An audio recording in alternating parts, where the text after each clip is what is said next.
Sí, la verdad es que es un momento crítico para la economía nacional, para la economía provincial y local también, porque tiene un impacto muy relevante.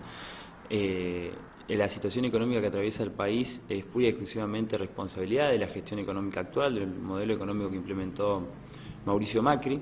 Desde el primer momento se han favorecido aquellas políticas que permiten que los dólares salgan del país. Se ha dejado que se compren más de 10 millones de dólares por día, que se han liberado las importaciones, se ha dejado que ingresen capitales especulativos sin ningún tipo de restricción, es decir, que entren capitales, aprovechen las tasas de intereses altas y se vayan. Se ha dejado que las empresas fuguen y giren ganancias y utilidades al exterior sin restricciones, y a la vez se ha impedido o se ha dejado de obligar a los exportadores, a los que ingresan dólares al país, que liquiden en la Argentina. Por lo tanto tenés un combo explosivo, es decir, no ingresan dólares y salen permanentemente. Esto el gobierno lo logró frenar con un nivel de endeudamiento histórico, récord en la historia del país, y con, como te decía antes, entrada de capitales golondrinas, que entraban, aprovechaban las tasas de intereses y se iban.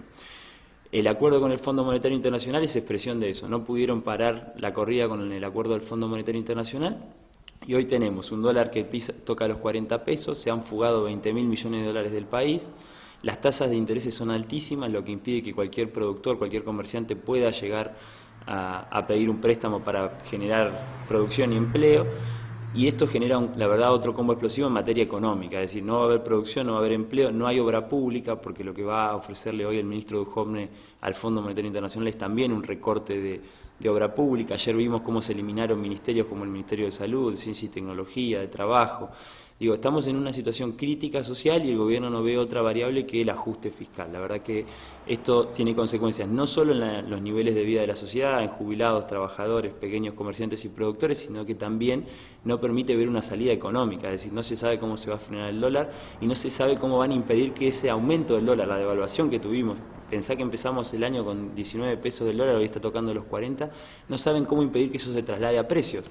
Vos sabés que en Argentina nosotros comemos lo que exportamos, entonces cuando no hay retenciones y se aumenta el tipo de cambio, se trasladan los precios del nivel internacional al precio local, es decir, un aumento de 19 a 40 pesos del dólar se traslada al precio de la harina, al precio de la carne, al precio del pan y demás. A la vez se han dolarizado las tarifas, vemos cómo todos los días aumentan las naftas, y aumentan las tarifas de luz y de gas. Hoy hay una nueva audiencia pública en Buenos Aires sobre el precio de gas. Así que es un combo, la verdad, bastante problemático, complejo, el gobierno no sabe cómo abordarlo y nosotros creemos que es fundamental que se priorice la cuestión social, que se priorice la situación económica y social que están atravesando miles y miles de jubilados que no llegan a fin de mes, que no tienen los medicamentos en los hospitales, que ahora recortan programas como el Plan Remediar, recortan prestaciones a los jubilados, que hoy, por ejemplo, en Bolsón no tienen kinesiología, no tienen un montón de prestaciones médicas porque las tienen que pagar. Así que bueno, la verdad que nosotros planteamos desde nuestro espacio de Nuevo Encuentro, pero también desde el Frente para la Victoria, la necesidad de que el gobierno nacional cambie la política económica, empiece a controlar aquellos flujos de salida de dólares y flujos de salida de capitales y que priorice la agenda local, que priorice a los trabajadores, a los jubilados, a los pequeños comerciantes y a los pequeños productores. Las medidas que se adoptaron de reforzar, por ejemplo, en septiembre y diciembre la asignación universal por hijo, ¿esto puede llegar a ser un paliativo o no alcanza?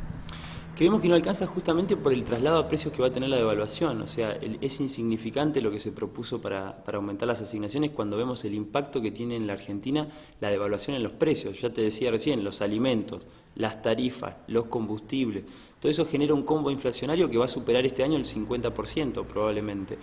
Y la verdad es que no se sabe cómo pararlo y la transferencia que prometió ayer el gobierno para las asignaciones de familiares y las asignaciones universales por hijo no alcanza a cubrir la brecha que va a abrir el proceso inflacionario que se abre de acá a fin de año, en un contexto donde la gente tiene menos trabajo, tiene menos ingresos, donde los sueldos están actualizados a una inflación del 15% cuando la inflación va a ser del 50%. Bueno, es un combo, la verdad, preocupante y que amenaza la paz social, podríamos decir, porque la verdad que en una sociedad donde hay cada vez más marginación, cada vez más pobreza, bueno, la violencia se hace presente también, ¿no? Bueno, en breve hay que tratar el presupuesto para el año siguiente. Me imagino que allí va a estar puesto el ojo de toda la sociedad prácticamente para ver qué cosas se recortan y qué cosas se refuerzan.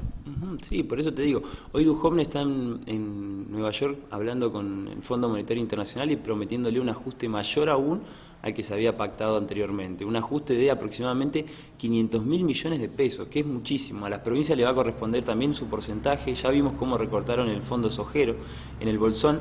Antes se recibía un fondo sojero que era un porcentaje de las retenciones que se le cobraba al sector agroexportador, y eso se traducía en obra pública, ¿no?, en infraestructura para las localidades que no tienen. Hoy eso se está tapando con endeudamiento, con el Plan Castelo, por ejemplo, en el Bolsón. Bueno, es un esquema lamentable, y la verdad es que el presupuesto nacional va a ser ojo de crítica, porque no podemos avalar como espacios políticos. La gente está cansada de la dirigencia política que avale políticas contra la gente. Nosotros no podemos permitir que se apruebe el presupuesto 2019 con un ajuste como el que proponen. Un ajuste que, como te decía recién, no tiene que ver con gravar a los sectores de mayor capacidad de pago, sino que tiene que ver con ajustar a los más vulnerables. Es permanentemente la lógica que sostiene este gobierno. Igualmente el presupuesto no se puede aprobar si no tiene aprobación política, digamos. El gobierno hoy no tiene mayoría absoluta.